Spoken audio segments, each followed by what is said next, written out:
before my sworn enemy. I underwent a second transformation into an omega, and to my utter dismay, I fell into a state of heat. In a moment of unfortunate recklessness, he forcefully marked me an indelible mark at that. My vision darkened as I found myself in a comical situation, evading a pursuit. 3 years later, he cornered me at my doorstep, demanding answers. Could you enlighten me as to why, upon awakening, my wife has vanished? 1. When Xiaqichu appeared at my doorstep, I was genuinely taken aback. He looked disheveled, his usually pristine suit now slightly wrinkled, a sheen of sweat adorning his forehead. With a grim expression, Xiaqichu inquired, "Aren't you going to invite me in for a moment?" I grasped the doorknob, uncertain whether to open or close it. With a forced smile, I mustered the courage to respond, "Is it truly necessary? We aren't quite familiar enough for that."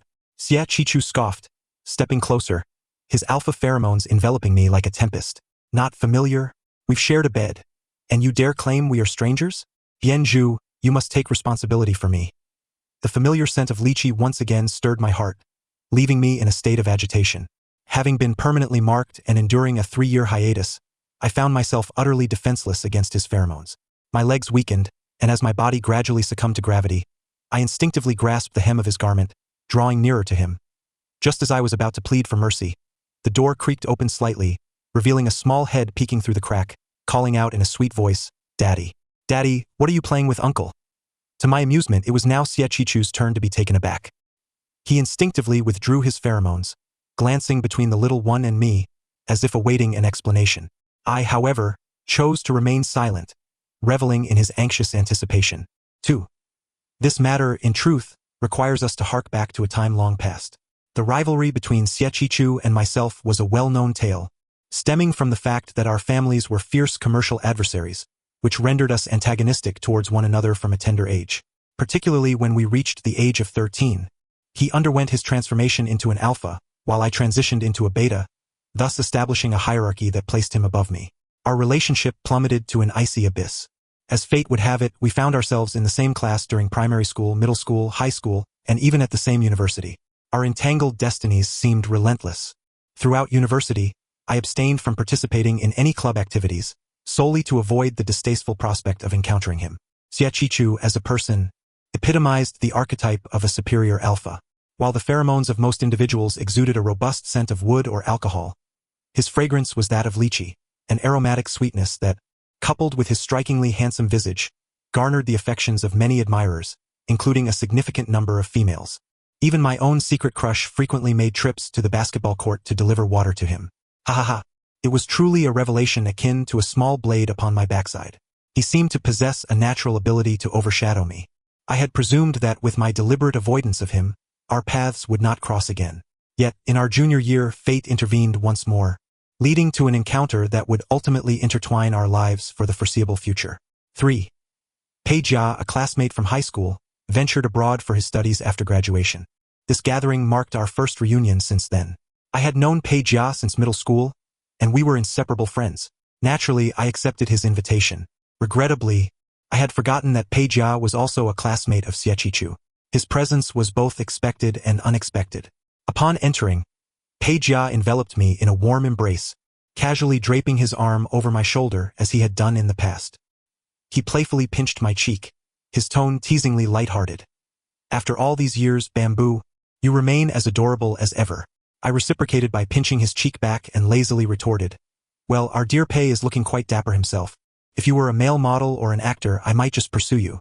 Pei Jia immediately withdrew his hand, wiping his fingers with a look of mock disdain. "Please don't, or my sweetheart will misunderstand." I raised an eyebrow, playfully inquiring, "Oh, so you found a partner after a few years abroad? Are they domestic or international?" The mention of his partner brought a radiant smile to Pei Jia's face. "An overseas sweetheart. Quite charming, heh."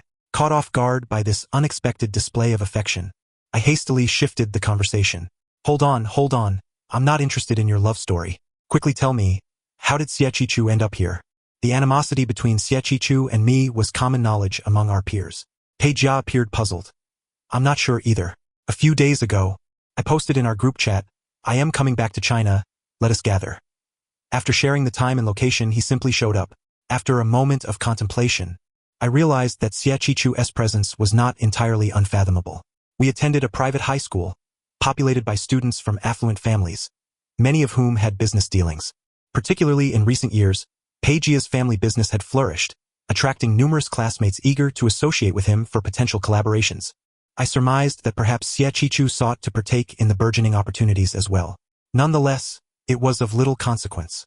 We both instinctively chose seats at opposite ends of the table. During dinner, Peijia and Xiaqichu became the focal points of conversation. One was an illustrious campus heartthrob, the epitome of an alpha, while the other, having returned from studying abroad, was equally an esteemed figure. Their illustrious backgrounds naturally made them the subjects of discussion. I sat quietly beside Peijia, occasionally raising my glass in response to toasts. As the drinks flowed, a sense of dizziness began to envelop me. This was unexpected. While I wasn't a heavyweight drinker, I certainly shouldn't have succumbed to intoxication so readily. Sensing that something was amiss, I pulled Peijia aside to confide. "Buddy, I feel a bit off. I might be getting tipsy. Should I make my exit?" He set down his drink, concern etched on his face. "Are you all right? Do you want me to take you home?" I shook my head. "I'll be fine. Let us meet up privately in a day or two." Given the crowd, Peijia didn't insist on my staying, merely nodding and advising, "All right, take care, and text me when you get home. We'll meet up again soon." After bidding farewell, I swiftly departed. 4. Upon exiting the private room, I felt too weary to engage in any further antics, so I booked a room at the hotel to rest. Thankfully, this establishment offered accommodation in addition to dining. Upon reaching my room, I collapsed onto the bed. My head grew increasingly foggy, accompanied by a sensation akin to fever. Recalling Peijia's request for me to notify him upon my arrival home, I mustered the effort to retrieve my phone. In a daze, I sent him a message. "I've arrived. Didn't he go home? Feeling unwell, so I booked a room at the hotel." Peijia replied swiftly, "Not feeling well." I responded, "Might have a bit of a fever. What room number? Shall I bring you some medicine?" After a moment's deliberation, fearing I might perish alone in the room, I relented and informed him. "Room 1301. Please bring some fever-reducing medication." Having sent the message, I tossed my phone aside. It was not until half an hour later that the doorbell rang. I found myself face-to-face with Xiaqichu at the door. 5. "What are you doing here?" Perhaps due to the fever, my voice came out soft and feeble. Xiaqichu raised his phone, displaying our chat. "Didn't you summon me here?" The screen revealed our conversation. I had mistaken my recipient in my fever-induced haze. I opened my mouth to clarify, only to observe the color drain from his face. He scanned me with disbelief. "You are?" I found myself laughing in irritation. "You're the one who should be asking that. Your entire family is, even in a fevered state." I could not tolerate his mockery. He took a deep breath, patiently attempting to explain. "Your pheromones are overflowing, quite potent. It resembles the scent of lily of the valley." I stood there momentarily stunned, my mind momentarily blank. It was only when the aroma of lychee emanating from him reached me that I snapped back to reality. I could actually perceive his pheromones. Was I not a beta? Yet his scent was undeniably delightful. At first whiff, it resembled lychees bursting open after a heavy rain, the unripe fruit devoid of any sickly sweetness, instead exuding a subtle tartness mingled with the coolness of rainwater. Gradually, the lychee fragrance intensified, compelling me to draw closer. Having attended several biology classes, I reasoned that my current state indicated a secondary differentiation. This phase typically occurs between the ages of 16 and 18.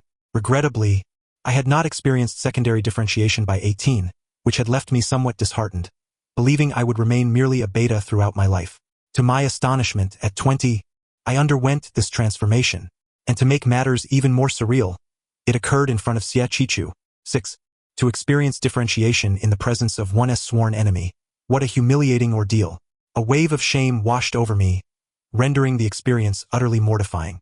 However, Xiaqichu's pheromones surged forth, enveloping me in their presence. My gaze wandered, almost involuntarily, towards his glands, an area I had never encountered before, both mysterious and forbidden. Despite him being an alpha, not a soft and fragrant beta, why did I find his glands so captivating? I struggled to suppress the overwhelming desire bubbling within me. Managing to stammer, "I believe I may have undergone secondary differentiation. Could you possibly restrain your pheromones? They are affecting me." The sensation of losing control was deeply unsettling, especially in the presence of someone I detested. I endeavored to maintain my composure, yet my trembling legs betrayed my inner turmoil. Xia Qichu's eyes glistened with a crimson hue, his dark gaze radiating an aggressive intensity, reminiscent of a beast poised to pounce. He shook his head and said, "No, it is you who has influenced me. You have undergone a second differentiation, plunging directly into your estrus phase, which has inadvertently advanced my sensitive period." I stared at him in confusion, feeling somewhat at a loss. Previously, I had been merely a bystander, never having experienced the sensations of estrus or sensitivity. What should we do? Xia Qichu appeared to be in considerable distress, momentarily causing me to forget our previous unpleasantness. Instinctively, I took 2 steps back, hoping to invite him inside. "Perhaps you should come in and sit down. The scent may disturb others." I had forgotten that I was currently an unmarked individual in estrus. Inviting a sensitive person into the room was akin to inviting him to engage directly with me. There was no distinction. Alas, I was oblivious to this. The door creaked shut behind me. I took a few steps inside and noticed Xia Qichu frozen in place, turning back to him in bewilderment. "What are you standing there for? Do I need to invite you to sit?" Frustration evident in his voice, Xia Qichu exclaimed, "Bianzhu, are you out of your mind? Inviting a sensitive person into your room?" I was about to protest that I was merely a bystander when I was struck by the realization. Oh, indeed, I was now one of them. My sluggish response finally made me comprehend the foolishness of my actions. My thoughts had solely revolved around the fact that Xia Qichu had entered his sensitive period because of me. Regardless of our discord, I could not simply leave him outside. Yet, little did I know my current actions could easily lead to misunderstandings. Feeling awkward, I stepped back a few paces and tentatively suggested, "I merely thought it unkind to leave you at the door. I hadn't considered it further. Would you like me to call an ambulance?" The moment I spoke, the room filled with the rich, sweet aroma of lychee, Xia Qichu's pheromones. He unbuttoned the top button of his black shirt, irritably raked a hand through his hair, revealing his fair forehead. Xia Qichu was truly captivating. He took out his phone and said, "No need. I will order takeout to deliver suppressants for you. As for me, I am allergic to most suppressants. I can manage through it." Manage through it? If only he restrained his pheromones a bit, I could believe that. I parted my lips but ultimately fell silent, too weary to argue. The estrus phase caused my breathing to quicken, and I found myself panting at the end of the bed. At some point, my eyes grew moist. Xia Qichu's pheromones felt akin to an oasis appearing after wandering through a desert for days. The urge to leap into his arms was becoming nearly unbearable. "Can you really manage through it? Do you need my help?" My words were undeniably an invitation. The innate possessiveness within me was instinctual, especially during the sensitive phase when desires became all the more intense. At that moment, I felt akin to a ripe, juicy peach, inviting him to savor its sweetness. Xia Qichu slowly moved closer, the lychee-scented pheromones enveloping me, almost compelling me to surrender. He sat at the foot of the bed, reached out to pull me into his embrace. "Want to help me?" he asked. I nodded. He gazed at me intently, one hand gripping my waist while the other gently caressed my nape, pressing lightly at my gland. In an instant, an electrifying sensation surged through my entire being. "Stop, please. It feels uncomfortable." I trembled, my voice soft to the point of being barely audible to myself. He halted, his voice gentle yet insistent. "All right, be still. I only need a bit of your pheromones to soothe me. Just a little." Xia Qichu's hands tightened around my waist as he buried his face in my neck. His hot breath repeatedly teased my gland. He seemed at ease, while I was in torment every passing moment. I had never been one to remain unperturbed in such intimate circumstances. Ultimately, primal desire triumphed over reason. In a moment of unbidden impulse, I sank my teeth into Xia Qichu's gland. "Ah, Bianzhu, are you a dog?" He grasped my chin, forcing me to meet his gaze. Unsatisfied, tears streamed down my face as I whimpered, "I feel uncomfortable." Xia Qichu sighed, his expression unreadable, yet imbued with a hint of mischief as he remarked, "Bianzhu, biting someone's gland signifies unfulfilled desire, a yearning for more. Do you understand? So, Xia Qichu, can you give me more?" His eyes, devoid of any pretense, left Xia Qichu momentarily stunned. A blush crept across his alluring face, and for the first time, I witnessed a hint of shyness. "The suppressants will arrive soon. Keep your distance." "But you are the one holding me. How can I distance myself?" Only then did Xia Qichu realize that he had been tightly gripping my waist, our bodies pressed close together. Yet, I felt like a comforting plush toy, one he was reluctant to release. He gazed at me, his previously restless eyes now reflecting confusion. The physical discomfort soon rendered us both helpless. Unbeknownst to me, he had stealthily drawn closer, one hand pressing down on my nape while the other continued to encircle my waist. His lips brushed against my gland, and the moment he bit down, my body tensed involuntarily. The intense pheromones flooded my gland, and in a daze, I let out a soft gasp. Xiaqichu paused, seemingly stimulated by my reaction, pulling me even closer. All right, I stammered, my voice trembling and feeble. His lips withdrew from my gland, but the hand that had held my nape swiftly covered my damp eyes. Suddenly, my lips were sealed, an overwhelming possessiveness threatening to engulf me. My body was filled with his pheromones, and the soothed little lily of the valley could not resist the allure of lychee, even yearning to open its doors wide to welcome him. Perhaps I had lost my mind, for I found myself wanting even more. When I could no longer breathe, only then did Xiaqichu release me. Bamboo, can we continue? He asked. Did he just call me Bamboo? Those who knew me referred to me as Bianju or simply Zhu. Even my parents called me Little Bamboo. Bamboo, such an endearing term. The atmosphere was fraught with an indescribable tension, an ambiguity that lingered in the air. In my temporary marked state, I felt an extraordinary dependence on him, unable to refuse, nor did I wish to. All right, a torrent of kisses swept over me. I lost myself entirely, forgetting that we were supposed adversaries, that our families were fierce competitors in business. Yet, as he sought to mark me permanently, I inquired, am I the only one? Will you mark others aside from me? He kissed my eyes and replied, only you. Will you still like me tomorrow? Will you still hold me? He kissed my nose and assured, of course, Bamboo. I personally invited him to infuse me with pheromones, solidifying our bond. When I awoke the following day, my mind had regained its clarity. Xiaqichu appeared to be exhausted, remaining asleep. Aside from a hint of fatigue, I felt no discomfort in my body. I must have been cleansed last night. How absurd it was. Awakening to find my nemesis beside me, and realizing I had been permanently marked. At that moment, the word escape inexplicably surfaced in my mind. Yes, escape. I did not wish to witness the awkwardness of two individuals waking together. Moreover, I was still that unmarked individual. How humiliating. I hurriedly donned my clothes and quietly opened the door, intent on fleeing. At the entrance lay the takeout I had ordered the previous night, containing suppressants. I took a suppressant patch and applied it to my nape, attempting to mask the lingering scent of lychee enveloping me. Upon returning home, the first thing I did was to acquiesce to my father's study abroad plan. I even expressed my eagerness to leave today itself. My father, taken aback, inquired, "Are you that anxious?" "Yes, I am indeed that anxious. I've already booked my ticket. You can handle the school matters here," I replied. He scrutinized me with suspicion. "You haven't gotten into any trouble here, have you?" I smiled brightly, my gaze wandering. "How could that be? You know what a good child I am. I merely experienced a minor incident involving your archrival's son, which left a permanent mark on me." Haha, I dared not say that, fearing a broken leg. I was too indifferent to contemplate my father's reaction, hastily packed a few items, and caught the earliest flight to escape. On the plane, I resolved to tell my parents the truth. I sent them a message. "Mom and Dad, I have something to tell you. Please don't hit me. Your beloved son has undergone a second differentiation, and the situation is as you might have guessed. Even with suppressants, the lingering scent of my pheromones was undeniable. No one is a fool." They understood what was happening. Unsurprisingly, my parents exploded with anger. However, with my phone off during the journey, I neither heard nor saw their ire. By the time I landed, they had already reconciled. "No matter what you have differentiated into, you will always be our good son. Be safe out there, we will handle matters here. I've arranged for someone to pick you up. Stay safe, my little Bamboo."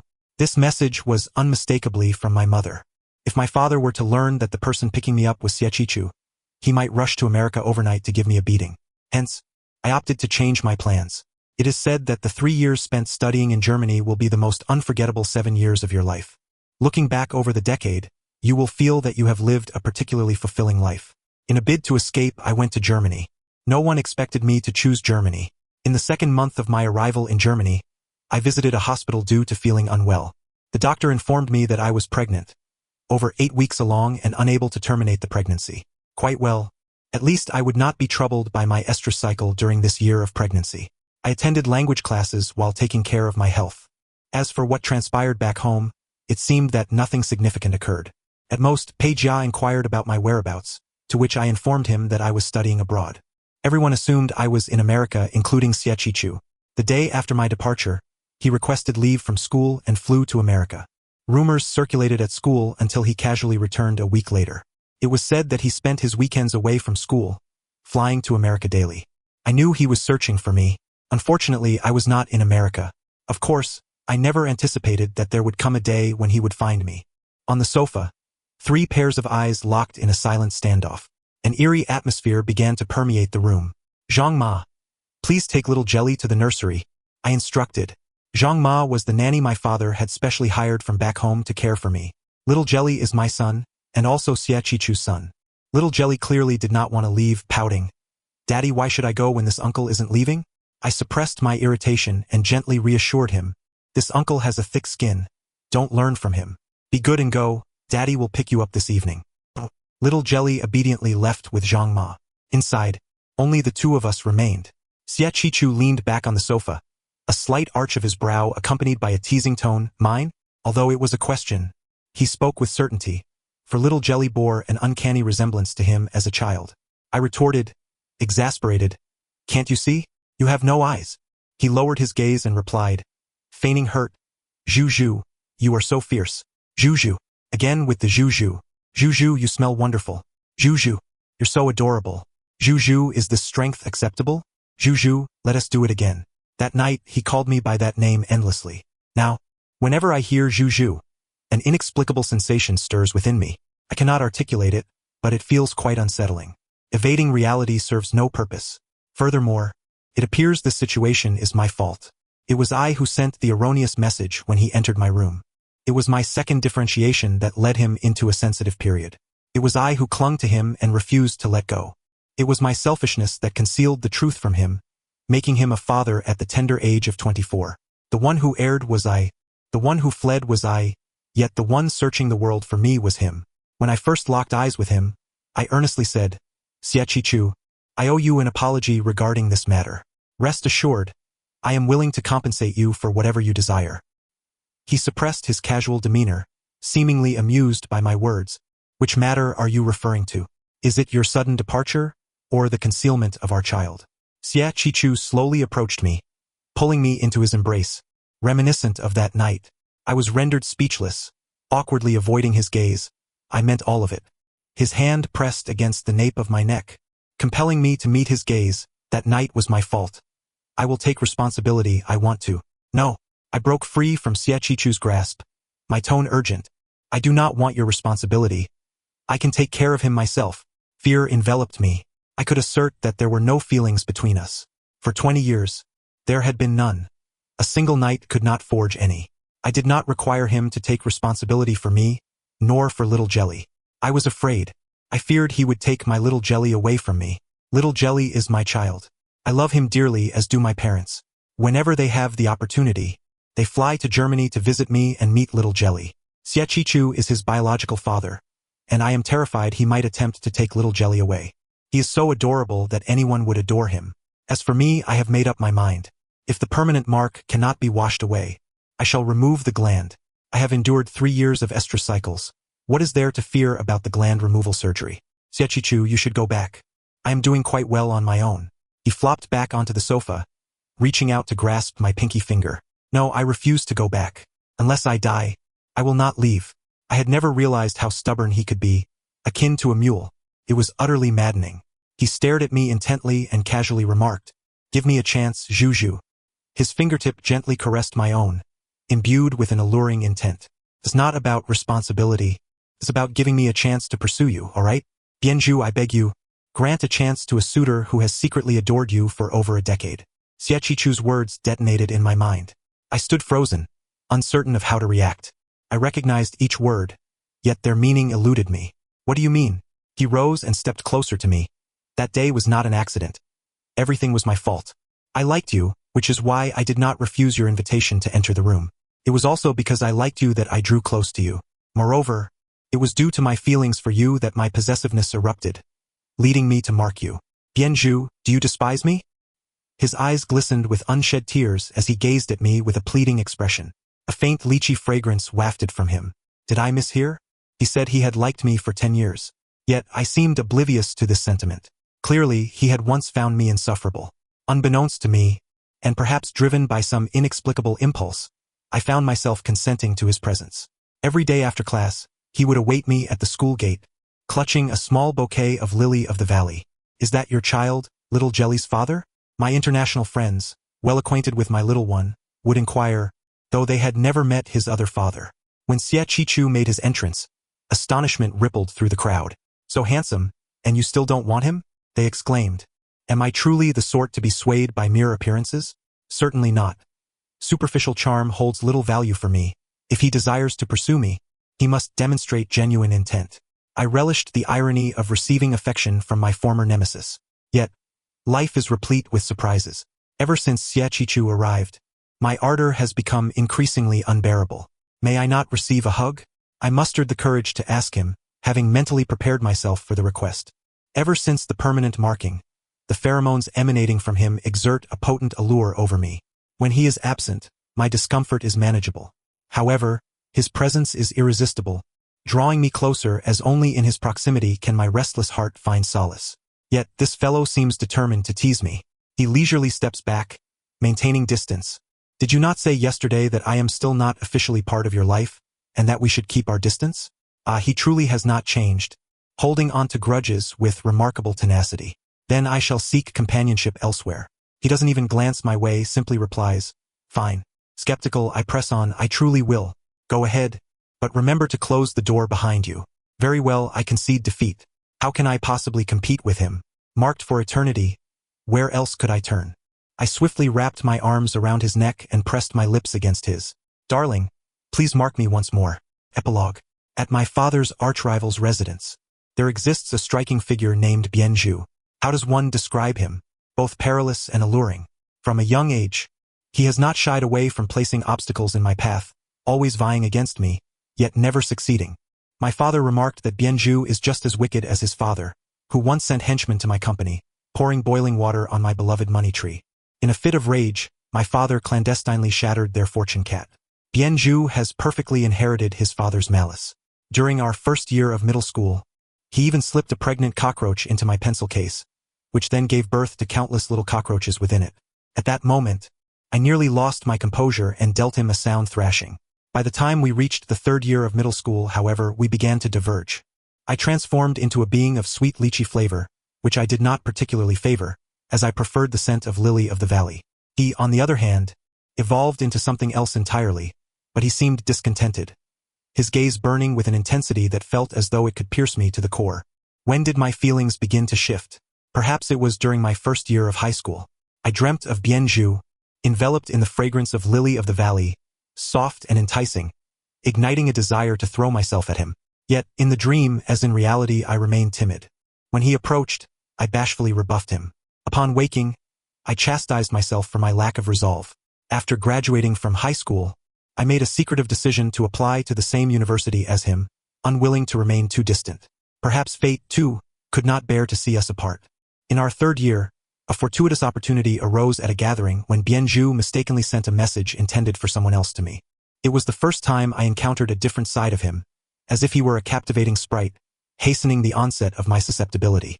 I was aware of my transgression, yet I could not restrain myself. The inner turmoil of possessiveness and desire threatened to erupt. He continued to provoke me, and the restlessness of my sensitive period clouded my judgment.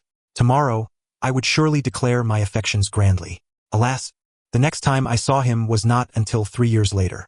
He had evaded me for 3 years, and I scoured the entirety of the United States in search of him, only to discover he had taken refuge in Germany, secretly fathering a child. They all claim the child resembles me, though I believe it bears his likeness, adorable just like him. 3 years later, when I finally laid eyes on him again, all grievances dissipated, leaving only longing and an abundance of love. At last, I had persevered through the trials, and Bianzhu ultimately accepted me.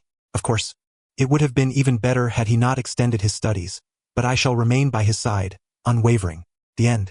Thank you for listening. If you enjoyed this tale, please consider subscribing and liking to support. Until we meet again in the next story.